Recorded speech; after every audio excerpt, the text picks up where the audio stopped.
یہ بہت زیادہ گرمی ہو رہی ہے، آپ لوگ کو مجھے لگ رہا ہے محسوس ہو رہا ہے. ہماری مسجد میں ایئر کنڈیشن بھی نہیں ہے. اس پورے علاقے میں نا سب سے غریب مسجد ہماری ہے.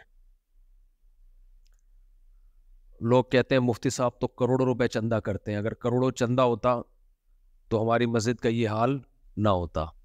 باتیں کرنے پر گورنمنٹ کی طرف سے کوئی پابندی نہیں ہے، لوگ پھینکتے رہتے ہیں اس مولوی کو دیکھو امریکہ جا رہا ہے، فلاں جا رہا ہے، فلاں جا رہا ہے، بہت پیسہ آ رہا ہوگا. تو آ رہا ہوتا تو یہ حال ہوتا؟ آپ کہہ سکتے ہو گھروں میں لگا رہا ہوگا مولوی، گھر جا کے بھی دیکھ لو ہمارے، میرے گھر میں اے سی نہیں ہے ابھی تک. خیر وہ اس کی ایک اور حکمت بھی ہے، وہ لگوا دوں گا میں. اتنا بڑا مسئلہ ایسا نہ ہو مجھے زکوٰۃ دینا شروع کر دیں کل اے سی کوئی زکوٰۃ میں لے آئے کہ لگا دو یار. اللہ نے مجھے بہت دیا الحمدللہ. اصل میں مجھے 4 جگہ لگانا ہے. مسئلہ یہ ہے کہ ہر چیز مجھے 4 سے ضرب دینی پڑتی ہے، اور پھر لگا دیں گے کوئی اتنا اللہ نے بہت دیا ہے، پھر اس کے بل اس کو کنٹرول کرنا ممکن نہیں ہے، پھر وہ 4 گنا اے سی کا مطلب ڈبل سے ڈبل.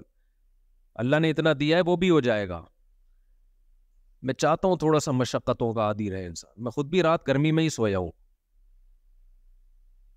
حالانکہ ہمارا جو مہمان خانہ ہے نا جہاں مہمانوں کو ٹھہراتے ہیں وہاں اے سی میں نے لگایا ہوا ہے، ایئر کنڈیشن.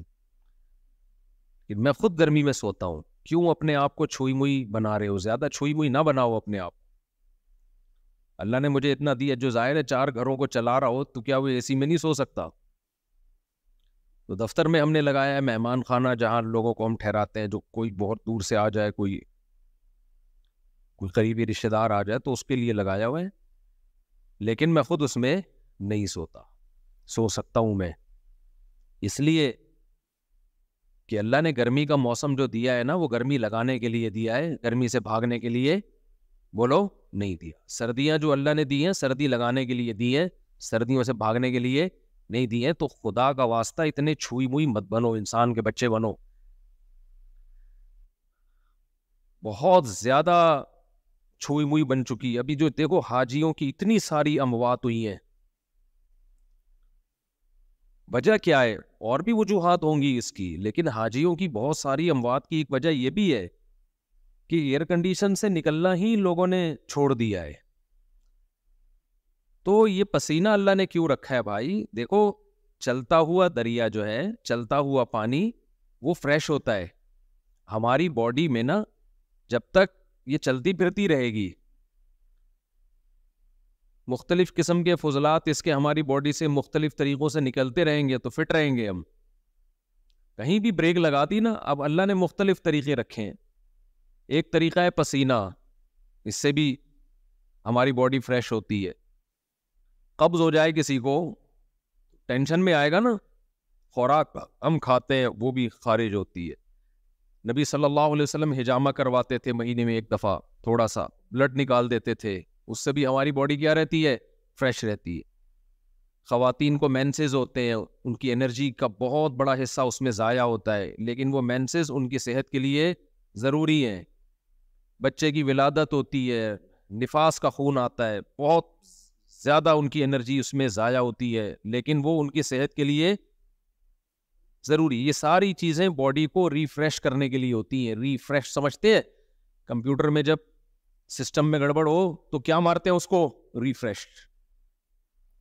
ریفریش سے کام نہ چلے ری اسٹارٹ، ری اسٹارٹ سے بھی کام نہ چلے سافٹ ویئر اڑا دو، اس کا دوسرا ڈال دو اس میں. تو پسینہ نکلنا بھی ضروری ہے بھائی، خون نکلنا بھی ضروری ہے. اسی طرح جب شادی ہوتی ہے تو بھی انرجی استعمال ہونا شروع ہوتی ہے، وہ بھی ہماری باڈی کا حصہ ہے. جو لوگ بہت عرصہ اپنی بیویوں سے دور رہتے ہیں، سال 2 سال، ان کے بھی دماغ خراب ہونا شروع ہوتا ہے.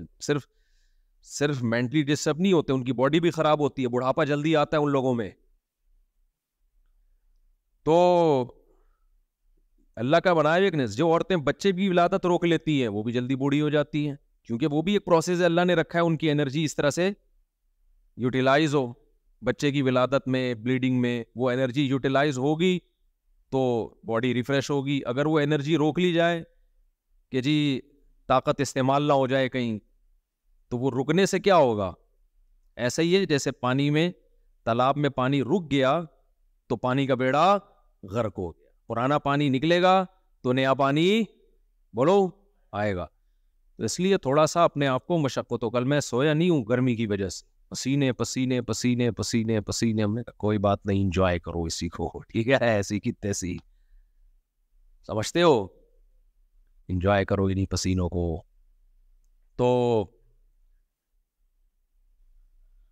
اس لیے اپنے دیکھو, ہمارے مذہب پہ چلنا اس وقت تک ممکن ہی نہیں ہے جب تک آپ محنت کے عادی نہ ہو.